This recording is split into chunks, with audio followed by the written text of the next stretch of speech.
Welcome to the Gay Buddhist Forum, where teachers from all schools of Buddhism offer their perspectives on the Dharma and its application in modern times, especially for LGBTQI audiences.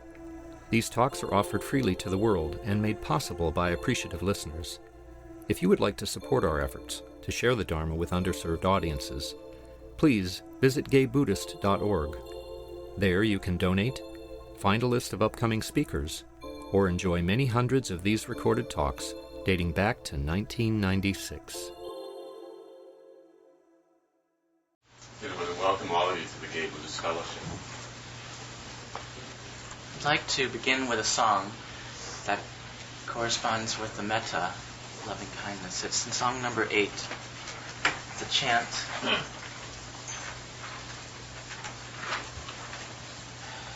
And in chanting practice, we are mindful of our posture in sitting, our stability, our strength of our abdomen, air in our lungs, vibration in our vocal cords, and the movement of our lips. So let's join in this practice together. Even if you don't usually like to sing, chanting is not necessarily singing. It's simply a practice of letting the vibration of our entire body come through and sound. So it doesn't matter if you're on pitch or not. Just simply let your heart put the energy in there. Okay. So I'll chant it once too. If you know it, chant along with me. But after my first time, please everyone join in. And be mindful of allowing the strength of your abdomen to allow the sound to really resonate. Okay. So before we begin, let's just sing Sabe, but just kind of do it kind of lazily. Sabe. Sabe. Now, taking a deep breath, and with true presence, stability, and freedom of conviction of the Buddha nature that is in you and all beings, say Sabe. Take Sabe. Sabe. So you can hear the difference. All right.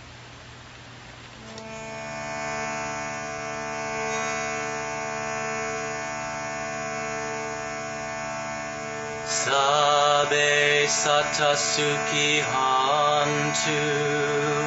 Sabe sata suki hantu. Sabe sata suki hantu.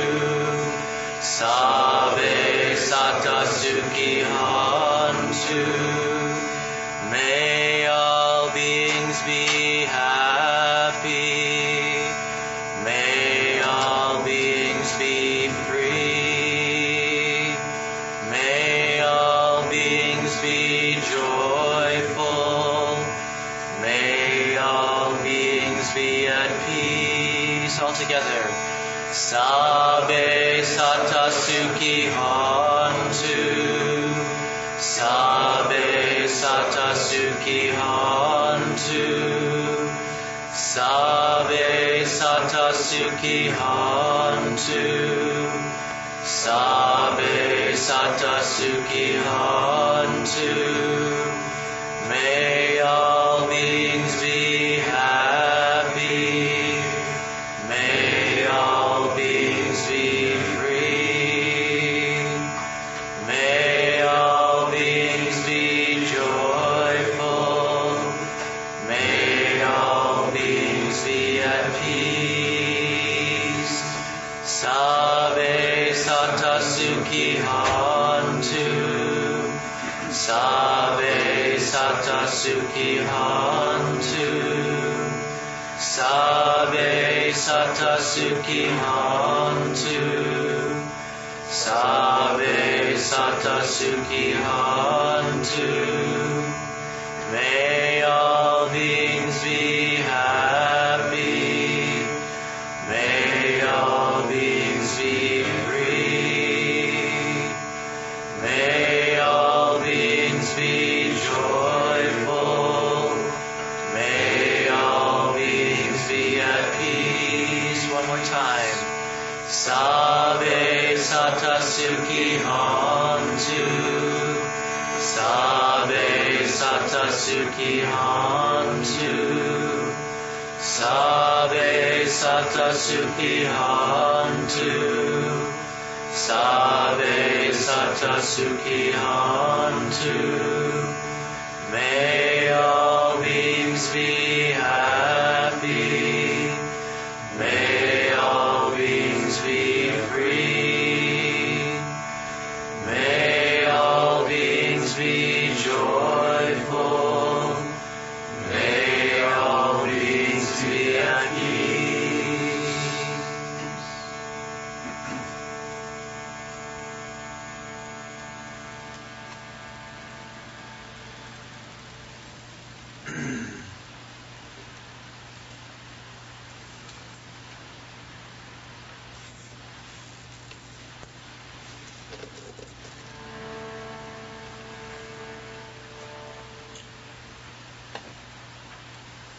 Thank you for the chanting.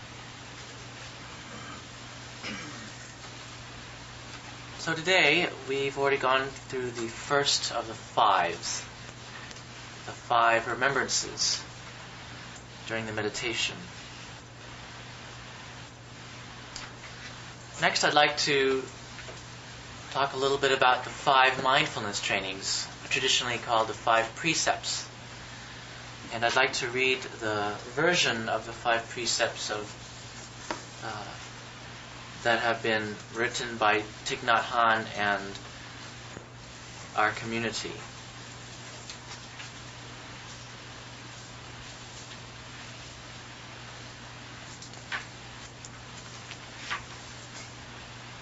The first mindfulness training. Aware of the suffering caused by the destruction of life, I am committed to cultivating compassion and learning ways to protect the lives of people, animals, plants, and minerals.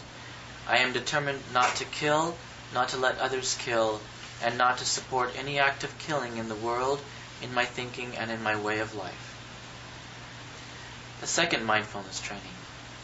Aware of the suffering caused by exploitation, social injustice, stealing, and oppression, I am committed to cultivating loving kindness and learning ways to work for the well-being of people, animals, plants, and minerals. I will practice generosity by sharing my time, energy, and material resources with those who are in real need. I am determined not to steal and not to possess anything that should belong to others. I will respect the property of others, but I will prevent others from profiting from human suffering or the suffering of other species on earth. The third mindfulness training, which I've revised slightly for our gay community.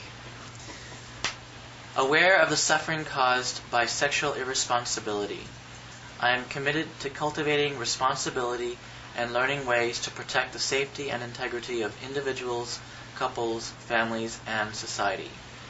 I am determined not to engage in sexual relations without mutual respect, care, and a long-term commitment to the well-being of myself and the other.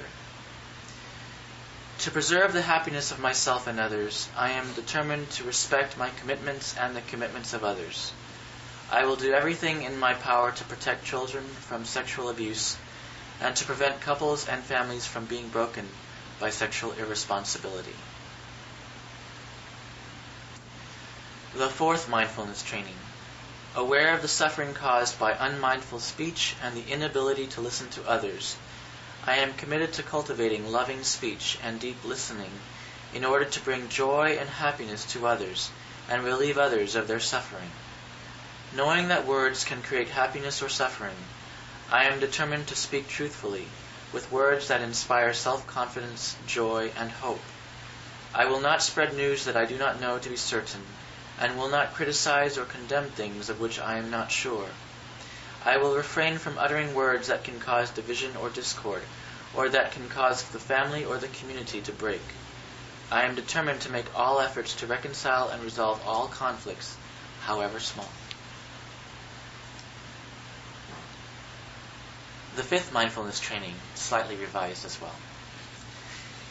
Aware of the suffering caused by unmindful consumption, I am committed to cultivating good health, both physical and mental, for myself, my family, and my society by practicing mindful eating, drinking, and consuming.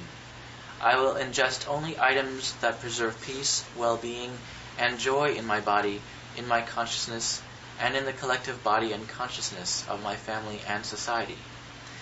I am determined not to use any intoxicants or to ingest foods or other items that contain toxins, such as certain TV programs, magazines, books, films, and conversations. I am aware that to damage my body or my consciousness with these poisons is to betray my ancestors, my parents, my society, and future generations. I will work to transform violence, fear, anger, and confusion in myself and in society by practicing a diet for myself and for society.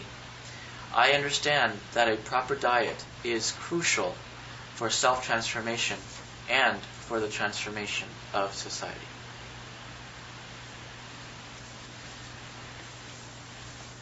The 5 mindfulness trainings.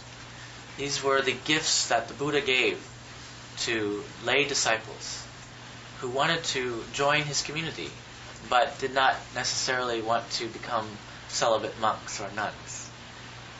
So the Buddha offered lay disciples the opportunity to become part of his community by taking refuge in the 3 jewels of the Buddha, the Dharma, and the Sangha, and to practice the 5 mindfulness trainings in their lives.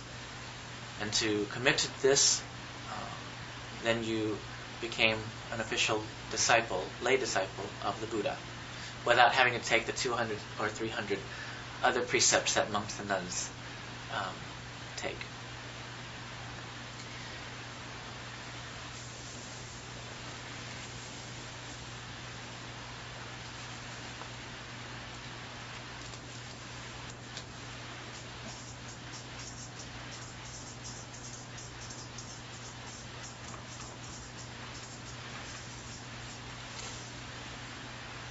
The 5 mindfulness trainings,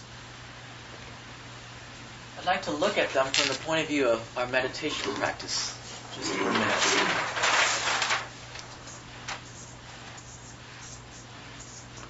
So the first one is non-killing, and its reverse opposite is respect for life. Non-stealing, and its complement is generosity.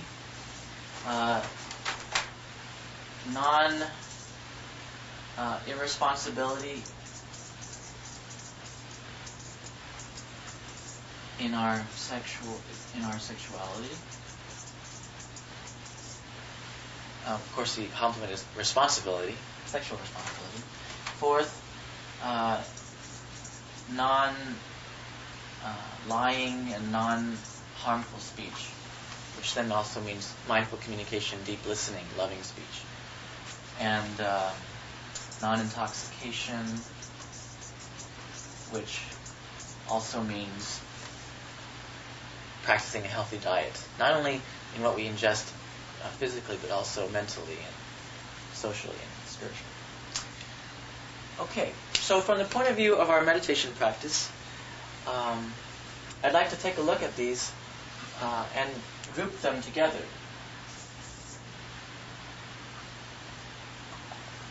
Let's see,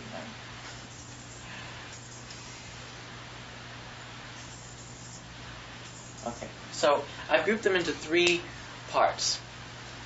I hope everyone back there can see. The first, non-killing, to me, corresponds to the Buddha talked about causes of suffering, and 3 particular, very foundational causes of our suffering. One is hatred, anger, or aversion. The other is the opposite, which is clinging, grasping, desire, other attachment, that sort of thing. And the third, ignorance or delusion. So non-killing to me seems to be when we kill, when we want to kill. I think that corresponds with anger or hatred. Maybe aversion also, which is, these are just same ways of saying the same thing. And then when people practice stealing or sexual irresponsibility, I think that they are in touch with the quality of clinging, greed, grasping, attachment. And then when people practice lying to themselves or others, or getting completely intoxicated by either mental or physical intoxicants, basically they're deluding themselves and deluding others. So I think of this as delusion and ignorance.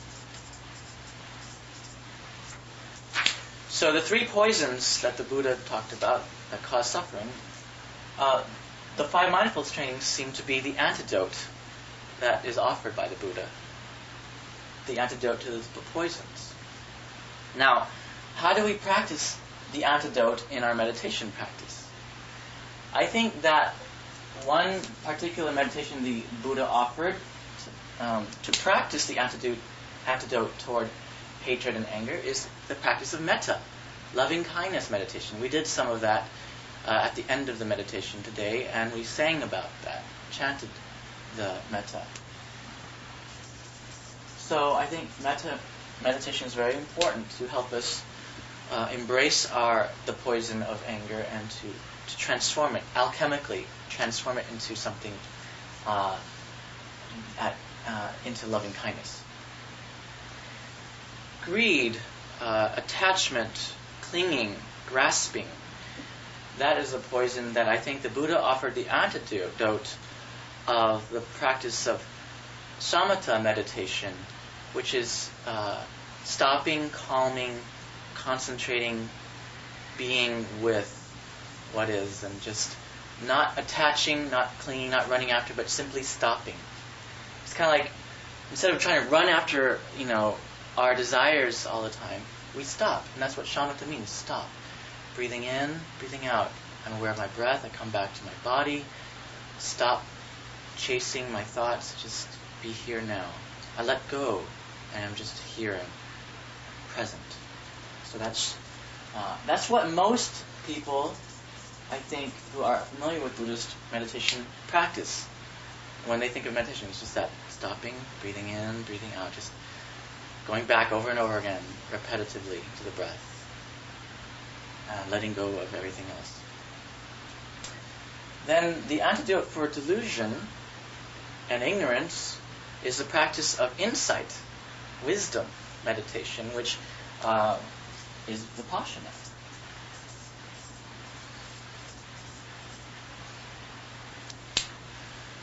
Vipassana means deep looking. Looking deeply into the nature of reality to see what's the truth, what's really going on, and then allowing our true wisdom nature to manifest, and then insight naturally arises, and we see clearly. So I think the Buddha did offer Vipassana meditation as a practice as an antidote to the poison of delusion. By the way, I've never actually heard it taught this way before, but what I've experienced in my own practice is that the more I practice sitting meditation, walking meditation, eating meditation, hugging meditation, driving and stopping at the stoplight meditation, and just breathing in, and all the different practices that especially Thich Nhat Hanh has offered for Western practice of Buddhism, these mindfulness practices naturally, when I'm sitting, suddenly, out of the blue, insights just arise. And so, sometimes after my sitting meditation, I'll just write down some of the insights that occur to me. But what's interesting to me is that a lot of the insights I've been getting the last year, I've actually never heard it said a certain way, and yet, when it comes to me, it makes so much sense. So I don't know if any of this makes sense to you, but this is one example of how when we practice insights and creative ways of rephrasing or reframing or re-looking or re-illustrating the, foundational, eternal Dharma truth takes place. So, in a way, mindfulness practice encourages creativity.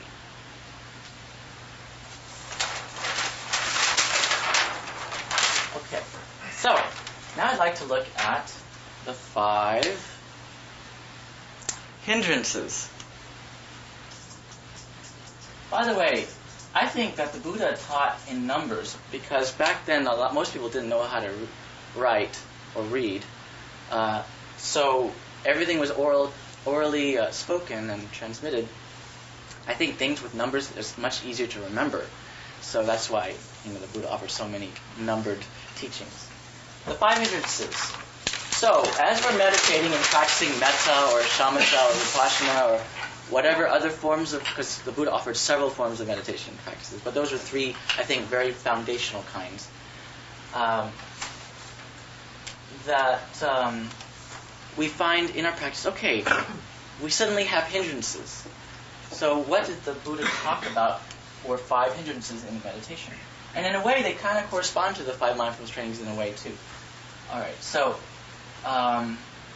one hindrance during our meditation practice is our craving. And I kind of illustrate it with an arrow. You're like craving, you're going to go toward that thing, that object. And so you're meditating and then you're suddenly, I really want some Krispy Kreme donuts right now. Or whatever it is you're craving. Or the boy right next to you or something. And it's like, and you can't concentrate.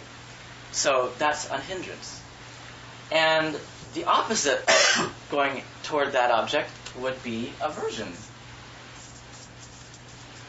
So you're sitting there and you're suddenly like, you really cannot stand how your leg is falling asleep. And you're just really getting angry about it.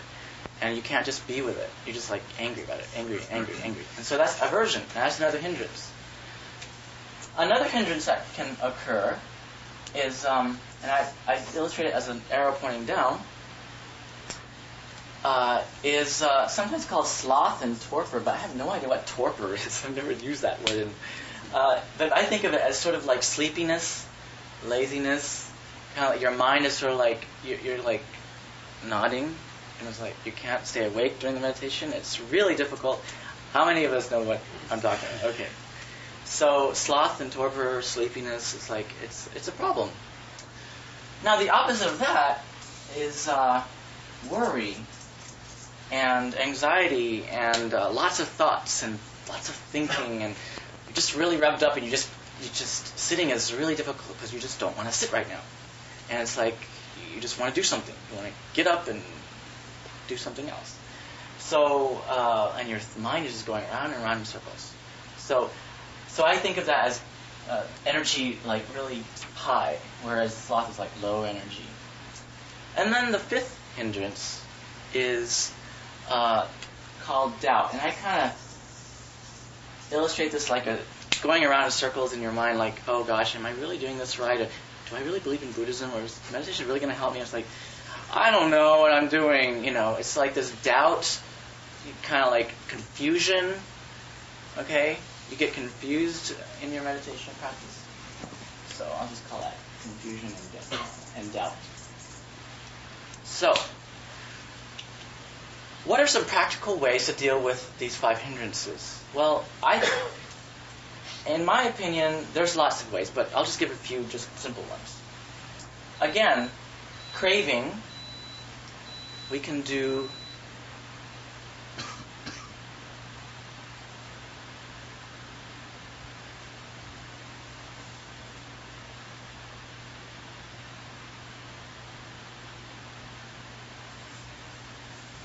bell of mindfulness.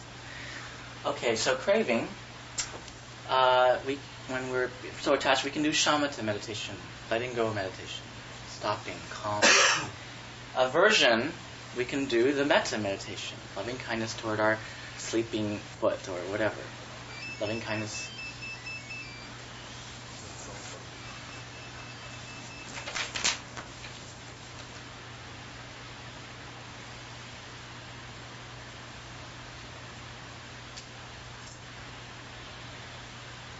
Lots of bells of mindfulness today. And sloth, when we're really sleepy, one practical thing that I found helpful is to change my sitting posture. For instance, this particular posture seiza, or whatever it's called in Japanese, when you're on your knees, and is much better for you when you're sleepy. For some reason, it just kind of wakes your back up, and it just prevents you from falling asleep. Also, when you're sleepy, maybe have your eyes more open. That might help too. And then worry and confusion. Don't do. If you just can't sit, then do walking meditation instead. Use that energy and bring it back down, ground it into the earth with movement. Walking meditation. You know, there's a Theravadan Buddhist master that wrote an article in Shambhala Sun recently and said, if you don't do walking meditation before sitting meditation, there's no way you can go deep in your sitting meditation. I was like so astounded by that statement. He's a master of meditation in Thailand. It's like, okay, well, maybe in America we don't emphasize walking meditation that much, so maybe we should look more into that. So walking meditation, and also close your eyes perhaps when you're being distracted by everything around you. Close your eyes. Go deeper within. Sometimes that doesn't help because when you close your eyes, then your imaginary mind starts to think up on daydreams. So that's why I think Zen students practice this sort of half-open, half-closed sort of thing. It's like a best of both worlds. Okay. So that's the 5 hindrances. Oh, confusion. I didn't say that. Well, confusion, then, of course, delusion and doubt. Just do more vipassana meditation. Look deeply into the nature of what's really going on. And it's not only you practice that in meditation, but also in coming to Sangha, listening to the teachings, just immersing yourself over and over again. So many people encounter Buddhism and then they're really enthusiastic for a while and then they just leave because they have doubt or confusion. And then they think because they heard one bad thing from a teacher, the whole thing's wrong. Well, that's not being a very good student of truth. Because a good student of truth, okay, there's three kinds of students. And 2 of them are not good kinds of students. The 2 are, and this is interesting, of course, the one who hears one bad thing and then just never comes back, that's a bad student.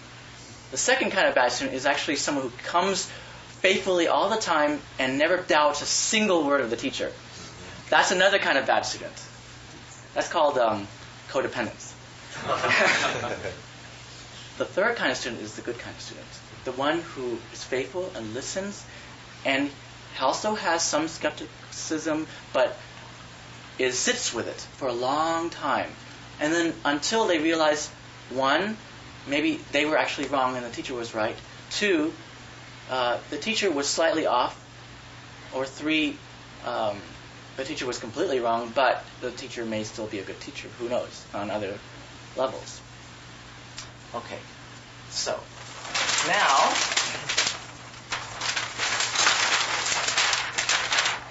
the next 5. The 5 powers. Also called the 5 energies.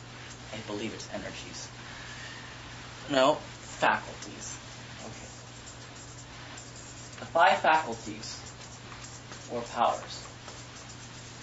Thich Nhat Hanh likes to illustrate it with the image of electrical power stations, to provide enough power.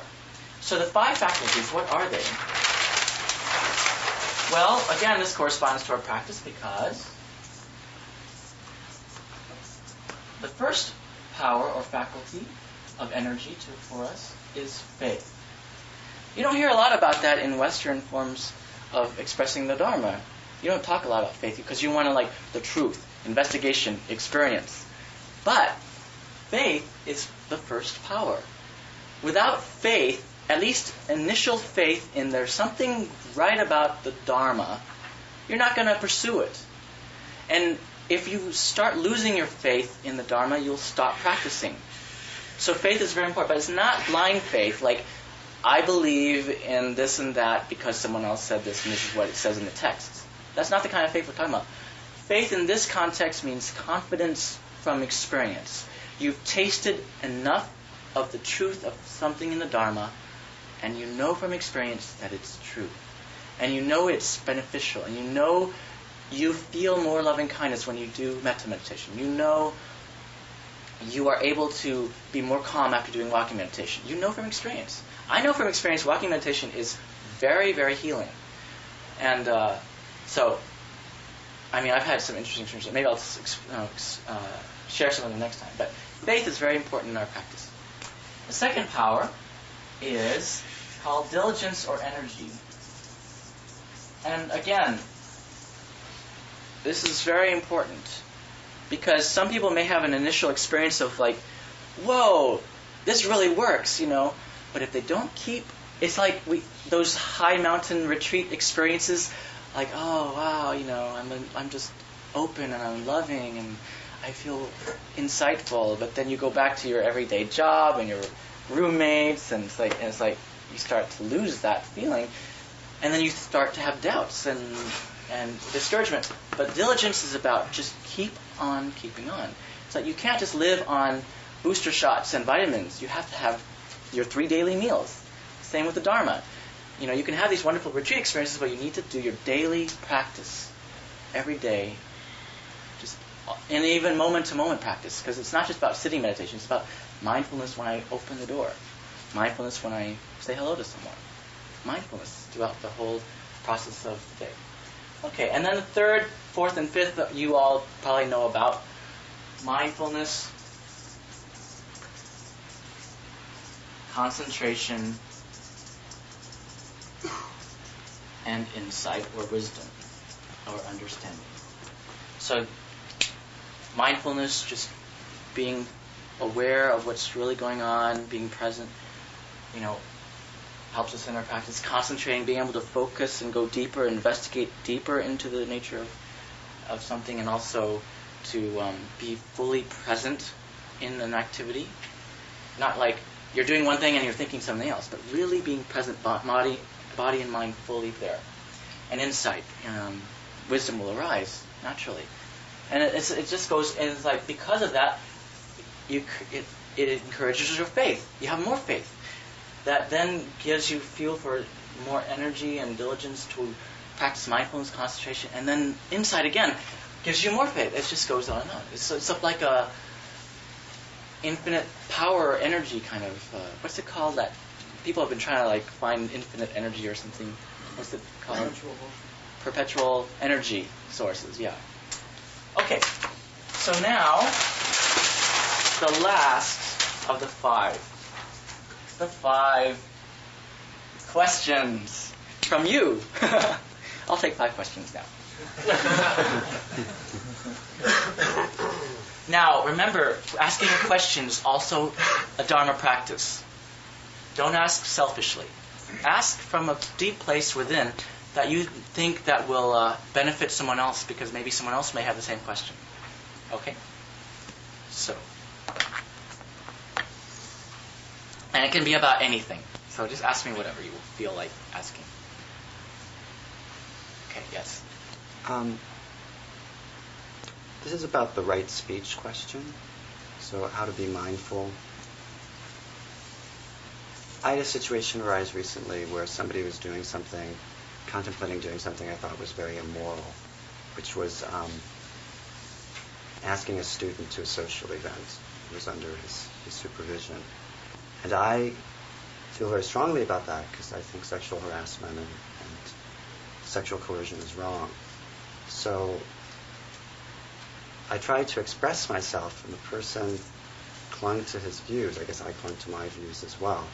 And I found myself getting very angry.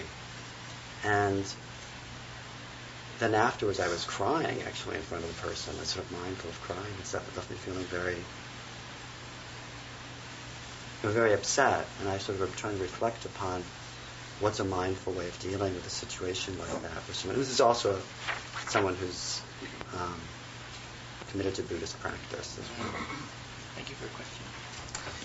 Okay, so the question is how to deal mindfully with someone who you think, how to communicate and express what you think is the truth to someone who you think has done something wrong, especially in the realm of breaking one of the mindfulness trainings.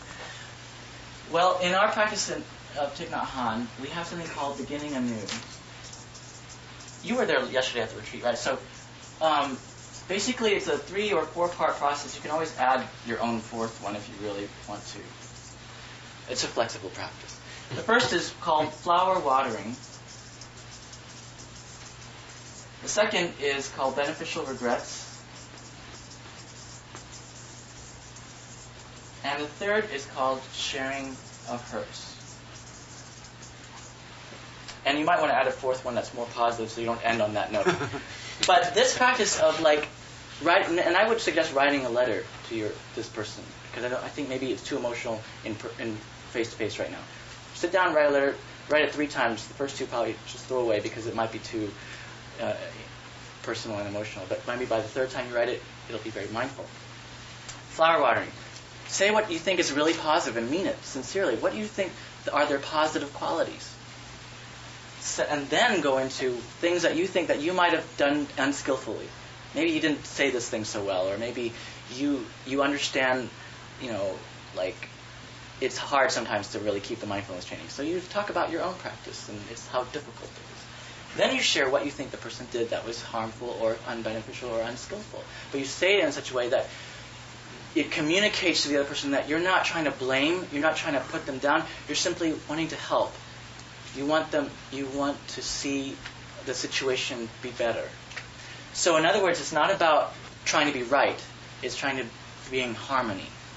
People can feel if you're trying to be right or if you're just trying to bring harmony, right? Okay, thank you for your question. Second question. Yes? In non-killing, I know in some Buddhist tradition, it seems to mean that you really need to be a vegetarian.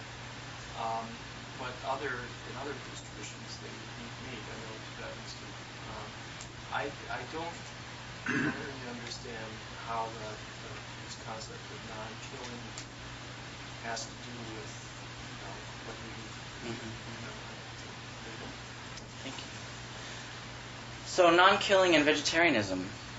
Thay likes to express our practice of the 5 mindfulness trainings not about perfectionism.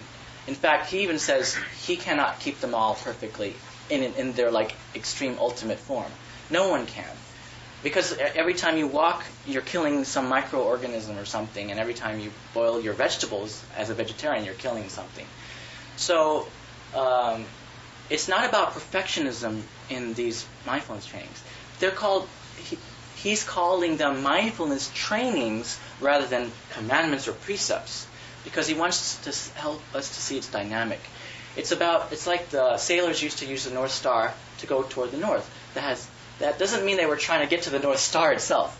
They just want to go in that direction to find north. So the trainings help to make us think about our karmic actions of body, speech, and mind. What are the consequences of what I'm about to do? By getting us to think about it, that trains us in mindfulness, and that will help us make better decisions as we go. So what the point is progression, going toward the ideal, not perfection. So for some who in their progression, they have decided at some point to become vegetarian. And then others have even wanted to become vegan. So, and that's a personal choice, and the Buddha encourages everyone to continue to progress. But the Buddha also was not dogmatic either. Because certain cultures and certain situations, it's impossible to be completely vegetarian without killing yourself. It's just there's not enough resources. So the Buddha was a moderate in this respect. I don't really want to go completely into all of that, but that's just a short answer. Thank you. Third question? I think there was some question back there. Someone raised their hand earlier. Third question? Yes? I have a question. You said when you were talking about the 5 mindfulness trainings and over the precepts, that you had made alterations to the 3rd and the 5th. Right. And I think I noticed the alteration you made to the 3rd one, but not to the 5th. And anyway, I was wondering if you could talk about those alterations. Oh, okay. I didn't do them without first thinking about the consequences of doing that. So I consulted some Dharma teachers in my lineage. And Thich Nhat Hanh's niece, who was also one of the first Dharma teachers in our tradition, said she changed the 3rd and 5th one also because her Sangha in Washington, D.C. was really progressive and liberal and didn't want to recite the way it was written. And the thing is, those 5 have been rewritten several times over the years in the community, because Thay says they should always be rewritten to reflect the wisdom of the community. So they should never be set in stone. They should always be a reflection of our actual mindfulness practice. So it used to be worded in such a way that would sound like commandments. Now it's worded to make it more like a mindfulness training. And so I reworded long-term commitment, no sex without long-term commitment, to no sex without a long-term commitment to the well-being of myself and the other. Because that's really going in the real right direction. And then the 5th one is a little bit more controversial, because I know that Thich Nhat Hanh really is adamant about it, but I still change it anyway. But no drinking of alcohol whatsoever.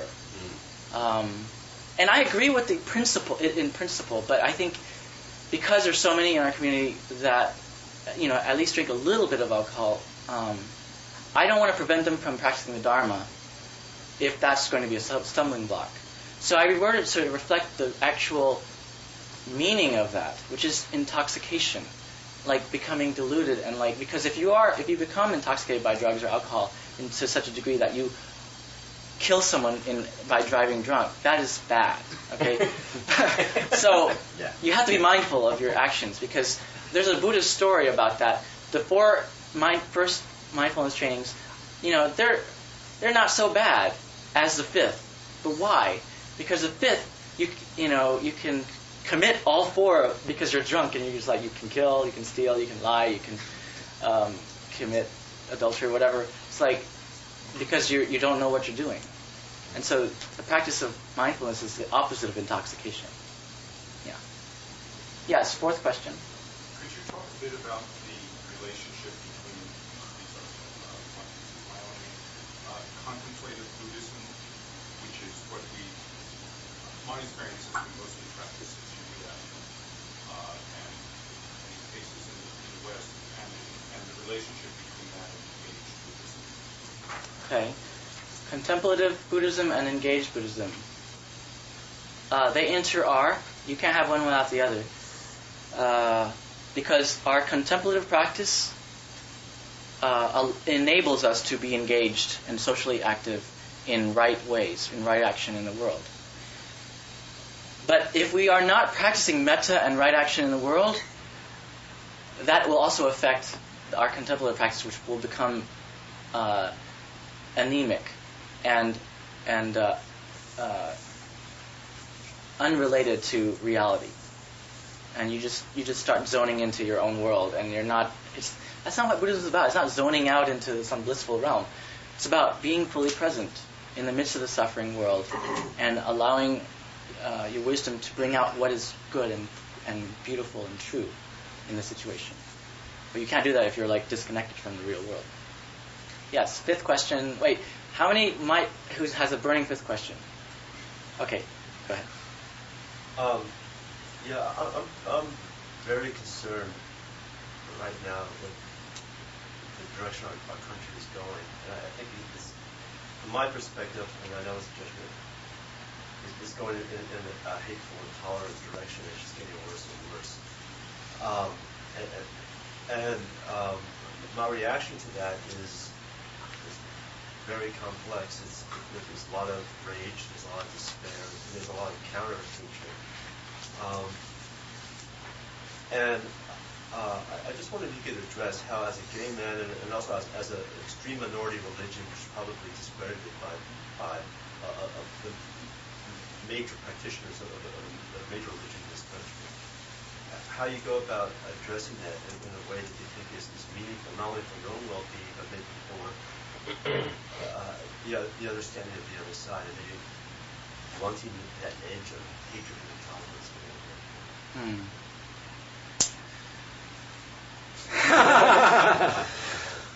I'm going to have that as our homework exercise this week. For all of us to use that in our meditation practice this week and just reflect on that throughout the day. And I'm hoping that who's speaking next week, do you know? I'm blanking on his name. Yeah, John King. Yeah, he's a Zen Buddhist. He's very Okay. good. Ask him to allow about 10 minutes for everyone to do sharing with each other, either at the beginning or end of his talk, and maybe reflect on this question and share about that. Maybe one-on-one, like for 10 minutes, or maybe 3 in a group or something. I really wanted to have sharing circles today, but the way GBF is structured, it's only an hour and a half, and it's impossible to put everything in here. So if someday you do it all the way to 2 hours, let me know. Then we can incorporate sharing, because I really believe that what's going to make or break Buddhism's success in this country is whether or not we're going to be able to really practice Sangha. Because right now we got Buddha, devotion. We got Dharma, the teachings and the practices and meditation. We haven't fully embodied Sangha here in this country yet. Real communication, sharing, relationship. But why? I think it's because some of the teachers haven't known how to skillfully present ways to help people communicate. I mean, you can't really do that when you're having 10-day silent retreats. You're not talking to each other. So you need to have one day at the end of that 10-day retreat where you're doing mindful communication practices or something like that. Thich Nhat Hanh definitely is all about Sangha and communication. So I hope you'll learn about that, and thank you very much. Thank you. And you'll be available after to... Yes. Oh, and during announcements, okay, I'll say something else. This time, we will have announcements from the Sangha. Okay. I'm the host this morning, so welcome to all of you, especially to people who are here for the first time or second time. We will have refreshment and tea afterward, so please stay here and enjoy. But if you use cups, please wash them yourself and put them back on the rack. And also we'll have a Dana ball. We don't have it yet, but we'll have it out. And it's just an amount of donation is $5. And if you can put more, please do so. If for some reason you cannot, put in whatever you can. And also we'll have a sign-up sheet for people who are here for the first time and would like to be on a mailing list. So please put either or both the email address and the street address so that we can communicate with you, and also you can have access to our publications. And finally, at the end of the meeting, please help us put away the cushions so that we can have a social office. Thank you very much.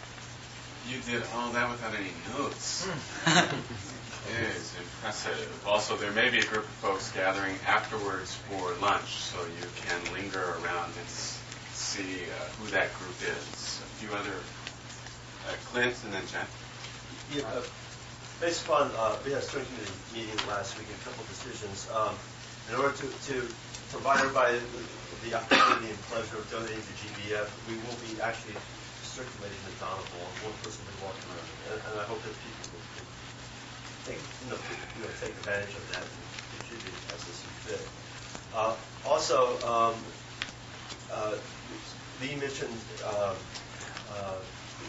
engaged Buddhism, and GBF's major participation in engaged Buddhism is once a month we do a dinner for a homeless shelter where we actually plan the menu, buy the food and prepare it for the Hamilton Family Center, which is a homeless shelter for family. Half the inhabitants there are children, and it's probably the best meal they get in the month. Usually their meals are like hot dogs or I mean, I'm not putting down the shelter. They feed them nutritious meals, but ours is the best.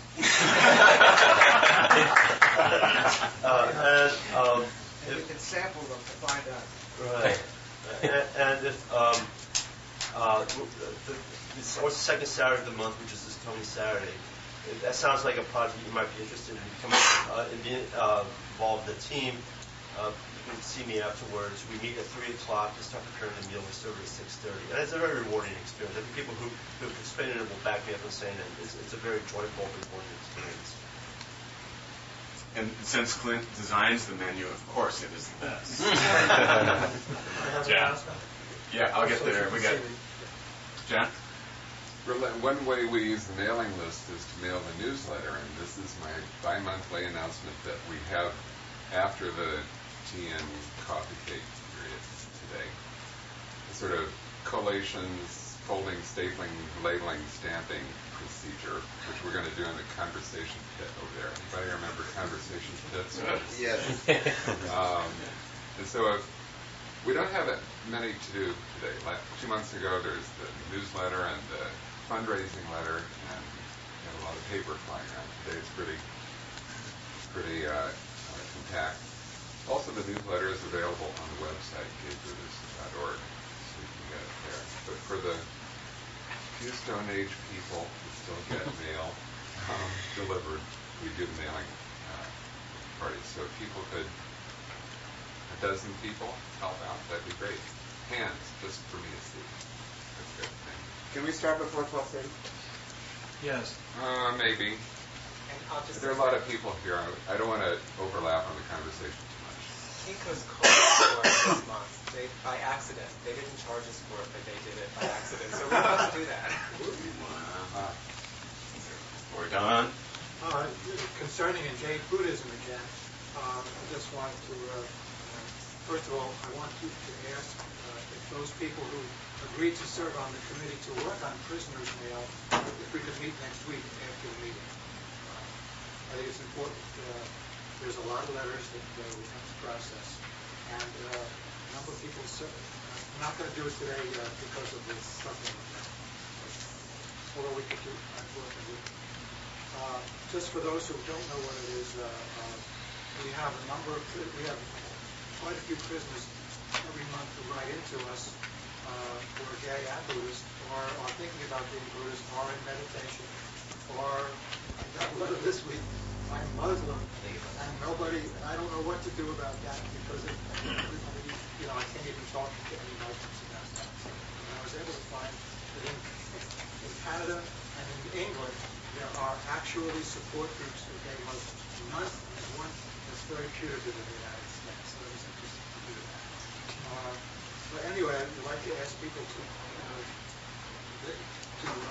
meet with us next week, those people who have agreed, and anybody else would be interested in finding out what is involved. What we will do is we'll read a bunch of letters and decide sort of collectively how we're going to answer. Well, there is a system for answering. Thank you very much. Lee, last announcement. This is about engaged and McDonald's. I can always get that wrong. But, I made the original calculation of the $5, which is now part of our announcement, but inflation and other things have occurred, and it now looks like it's more like $8 a person based on 25 people contribute immediately. So I wanted to mention that, and it arose because our fund balance, and this is just after the fund drive, is very much less than it was last year. So there's a concern about it, and it requires engagement, as we discussed in the steering committee meeting last week, because sometimes the Dana bowl is, sorry. Anyhow, the bowl is hard to find, and it may take a bit of engagement to find it.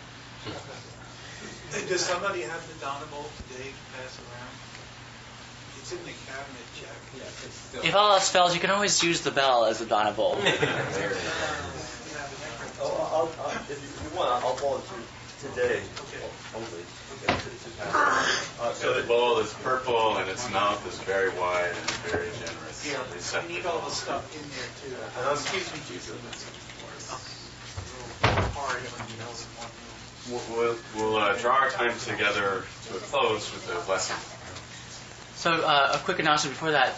Please, everyone, I hope you can come to the Day of Mindfulness on March 19th. It's a wonderful day to practice together, and so you can look up www.interbuddha.com and register there. I have to update the registration form there, but you can still register, even though it's not updated. And so please take this, and if you can't go, just take it anyway and give it to a friend who might need that day to refresh themselves. Okay, let's all stand together.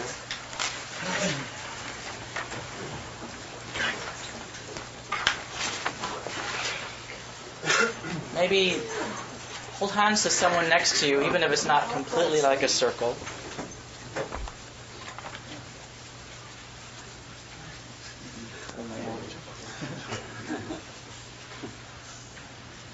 This is a poem I wrote recently, and I'll use this as our blessing.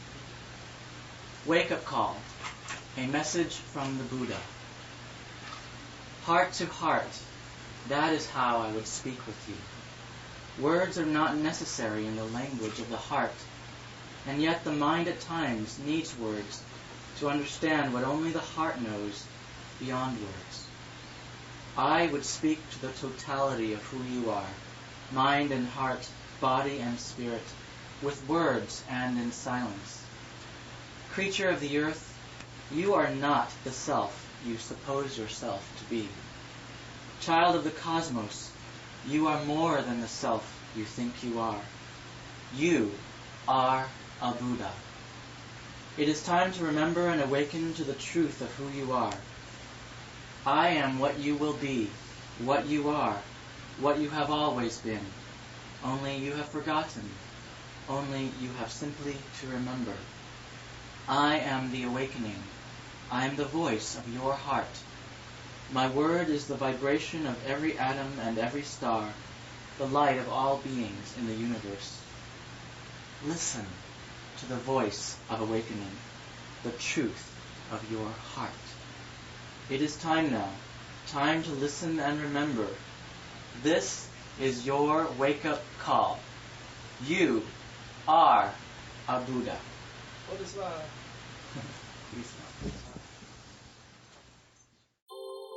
Thank you for listening to the Gay Buddhist Forum. If you would like to hear several new talks per month and be notified of upcoming speakers so you can participate live, please subscribe to this podcast, like us on Facebook, and join our mailing list by visiting gaybuddhist.org.